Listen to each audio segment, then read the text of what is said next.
What's good, YouTube?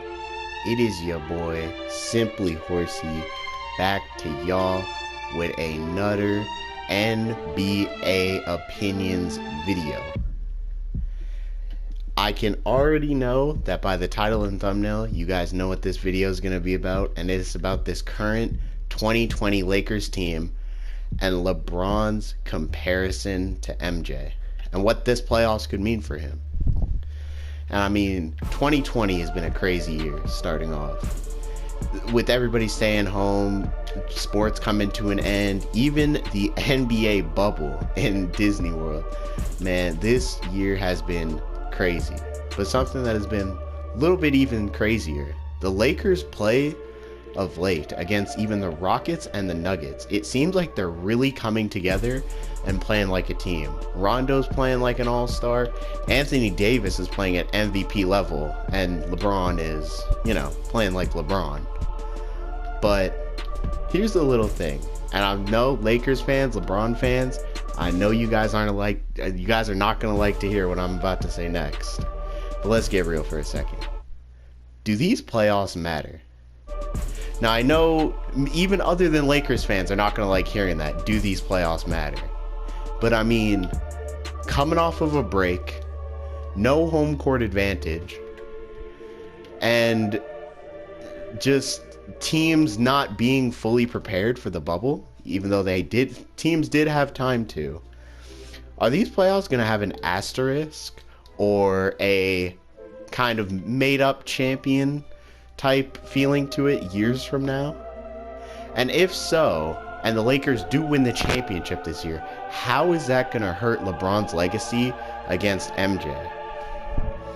I mean, assuming he even makes the finals, that'll be his 10th finals appearance in only 17 years. So adding that to his resume, including his unanimous first team All-NBA this year, will only add to one of the reasons why personally I believe he's better than Michael Jordan. But will Jordan fans and mainly NBA analysts really be thinking of LeBron James as the GOAT if he does win a 4th ring, making him 4-6 in the finals? Some will say yes, some will say no.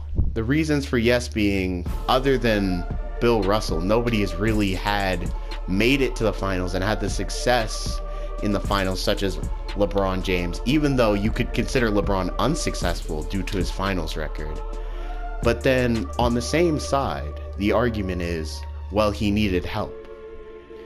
Anthony Davis, again, like I mentioned earlier, playing at an MVP level as of late, even hitting that nasty Game 2 buzzer beater winner against the Nuggets.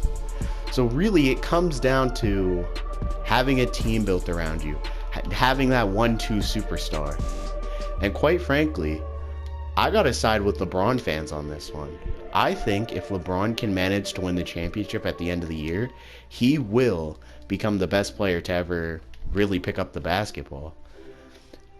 Needing help is not always a bad thing, and I think needing help is a poor thing to determine how good a player is, because nobody is that good by themselves. I mean, look at Jordan's record without Pippen, 1-9. So with LeBron getting help from players like Kyrie, Kevin Love, Anthony Davis, Dwayne Wade, Chris Bosh throughout his career, I think it's not very good to compare stuff like that. Like, ooh, this guy played with this many All-Stars. LeBron played with this many All-Stars. And really just look at it from kind of play style, more who they're playing against versus who they're playing with, kind of their skill, their stats, their abilities on the court. And throughout it all, really, I think LeBron has the edge over MJ. And before you MJ fans, and I know you guys are going to comment this or say this, well, the Lakers aren't playing that good of competition.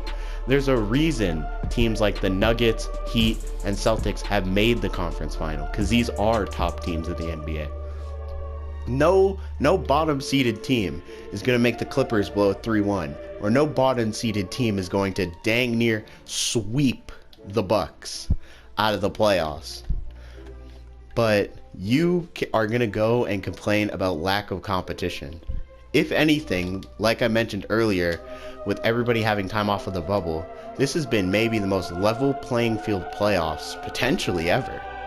So with adding an asterisk and stuff like that to these playoffs, kind of showing the lack of significance to them, I think that is a crazy idea, and I think that it would not be smart and not make much sense. So really, the point of this video is saying, if LeBron wins a championship, he will be better than MJ. I'm sorry, MJ fans, you old heads, I'm sorry. It's just, it is what it is. It is true. I mean, stats-wise, I'd take LeBron over MJ. I understand MJ's defensive prowess you guys might like, and it might make sense. And again, the whole MJ played against plumbers thing could not be further from the truth. MJ played some dogs in his day. But I think people are gonna need to start opening up and realizing that LeBron is the better basketball player than Michael Jordan at the end of the day.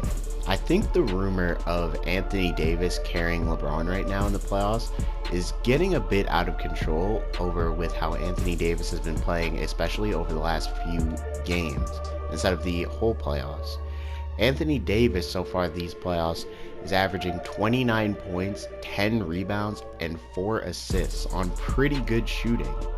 And people use numbers like that and his defensive prowess to completely dismiss LeBron's near triple-double average so far in the playoffs, with 26 points, 10 rebounds, and 9 assists. Keep in mind, LeBron is 35 years old, people.